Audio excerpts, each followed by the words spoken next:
One of the best principles that I learned through Ayurveda, through some of these ancient texts when I was living as a monk, was to envy the cause, not the result.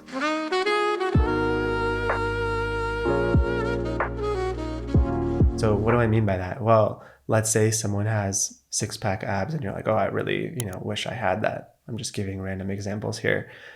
You would envy the work that they put in, the gym, the diet, the discipline, the waking up early. Envy that rather than the end result of the six-pack or the person themselves. If someone's way far ahead of you financially, then you would envy the knowledge they had to master in product, marketing, sales, again, discipline, building a team, taking risks, etc., rather than just simply envying that they got the result or envying the person themselves.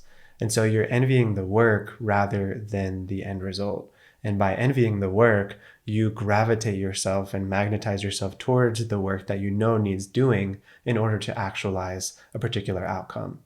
Okay, so that's one really great way to sublimate and to transform envy, jealousy, comparison into something very positive. Another way is to appreciate the cause of the results that people have gotten, right? So even though you might feel some sting in your heart about this particular person, you have to be humble enough to recognize if someone's way farther ahead of you in one particular domain, it means they have some sort of mastery, whether conscious or unconscious competence that you do not. And that is just a fact.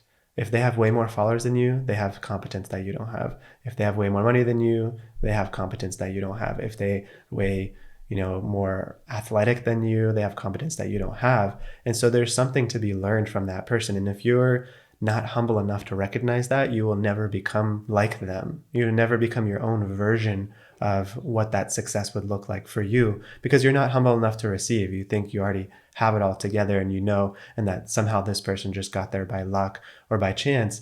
But luck and chance are just other words for misunderstood cause and effect. Right? That luck and chance are just placeholders for when you don't actually understand cause and effect. So whenever you find yourself thinking that someone got there by luck or by chance or by whatever and justifying how they got there instead of you getting there, then just immediately take it as a red flag, because you just simply don't understand the causes that create that effect. And you just have to be honest about that. Okay. Another really great way to sublimate this, negative emotions is to just appreciate the person, okay? Just appreciate them and even help them, because you're going to learn so much from being able to appreciate somebody, right? One of my teachers, he always shared, it doesn't take a great person to be able to see the negative qualities in another. Maybe this person's extremely athletic, but they have a little bit of an ego or pride or whatever, and you hate on them because of that. It doesn't take a very developed person to be able to see the negative in another person. But what it does take development to create is to be able to see the good in everybody's heart and be able to bring that out more and more and learn from it and emulate it and fan that spark of goodness within other people's hearts.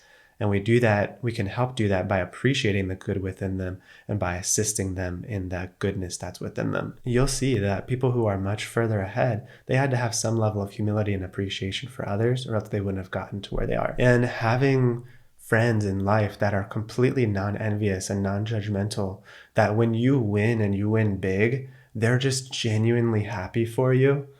It is one of the biggest blessings in life. And so you can give that gift of being a friend to someone else in their huge wins and their huge accomplishments without that tinge of comparison and jealousy or wanting to tear them down or rationalize how they got there by unjust means or by luck or chance or whatever, how that you should have it and they shouldn't. It's just such a negative emotion that I want to sublimate in myself as much as possible. And hopefully you can too, using a few of these tools. So this is really all I have for this episode, and I hope that it helps mitigate some of these negative emotions within yourself, and really understand anytime you have these feelings start to come up, it is just a reflection of your own unmet potential, and you can see the causes of the effect that you want and start to dig in more into those causes and be very real with your level of dedication to getting an outcome by being dedicated to those particular causes than just hating on a person, right?